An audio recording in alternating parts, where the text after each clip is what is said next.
Good morning to you all. Well, I'm kind of in a bit of a shell shock this morning. I'm up at the workshop in this beautiful, bright, sunny morning after we've had one of our first good frosts of the autumn.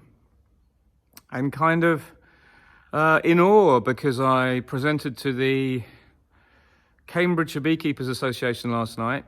Sally Knowles was the coordinator with her team. And I'm kind of blown away by the response because I've had so many messages this morning.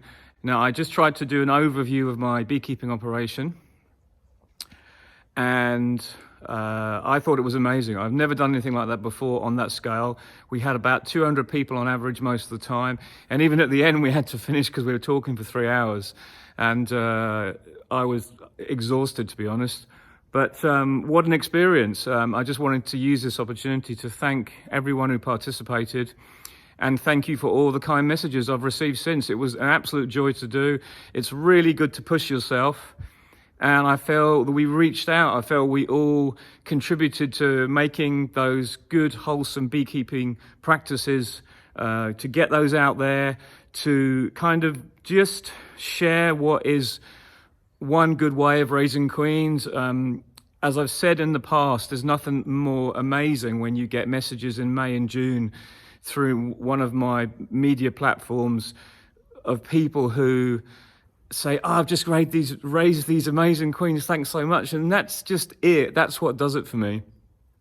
And I can't quite get over the response I got, and people were so kind. You know, everyone was asking really nice questions, really good questions that I was able to try and answer in the best I could. So I hope I got around to everybody. We actually had to end, as I say, there was still 50 people online when I finished. It was about 3 hours long. So the good news is the whole talk will be uploaded to my YouTube channel, and then I'll edit it a bit, and then I'll publish it in a couple of days.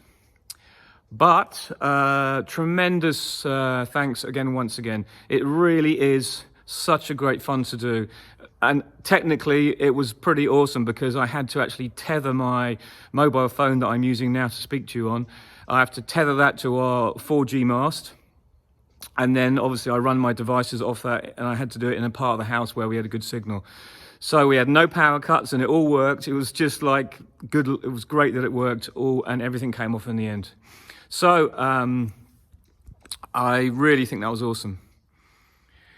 You know what they say, when there's a will, there's a way. And I think in the light of this COVID malarkey we're all going through right now, it just proves that people are out there. They really want to be part of something, even though they've all been stuck in and not been able to do what they want to do. And it's just wonderful that we can all come together and just kind of celebrate something that's really good. We can all pass on that information, and hopefully by next year more people will be raising queens. More people may be carrying out procedures in a different way, and I don't want them to do that in my way. I want them to just think about the things I've shown them and put that into practice if it's correct for them in their particular setup, in their particular area. Because I don't know it all, and certainly what I do sometimes in my place would not work at someone else's.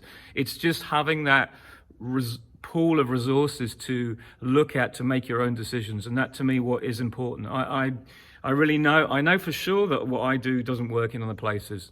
It's just a really good thing to be able to share it. One of the topics that came up in discussion at the question section was what's the best hive I like to use. What would I use if I had a choice? And I said I'd probably use the Voirnot hive, VOIRNOT. So I'm going to do a little video on that in a couple of days, just to go through the hive and show you the dimensions, the size, and try and explain why it probably is that little bit better. But the question I answered, I did say you have to use what you have. And for me, it can be nothing but these Dadons, because everybody wants bees on Dadon size hives. You know, it's just it is what it is. You can't make a product and sell it when there's no market for it. So you have to use the standard kind of procedure. You have to use this. So you have to use the standard hives that everyone wants to buy stuff on. If everybody switched to Voirnot and there was frames available all the time, I would be delighted because everyone would have better colonies. We'd have less winter losses, but we can't use that. The problem you have is if you want to make splits in the summer, you can't make splits because they're on the wrong frames. You can make splits if you've got Vuano nukes, but we haven't got Vuano style nukes. So whatever you're doing, be well, be safe. I'll get that video out shortly, and I hope you enjoy it. If you have any questions, certainly direct them through the YouTube question platform, and I'll do what I usually do and try and answer everybody. But speak to you again soon. Bye for now.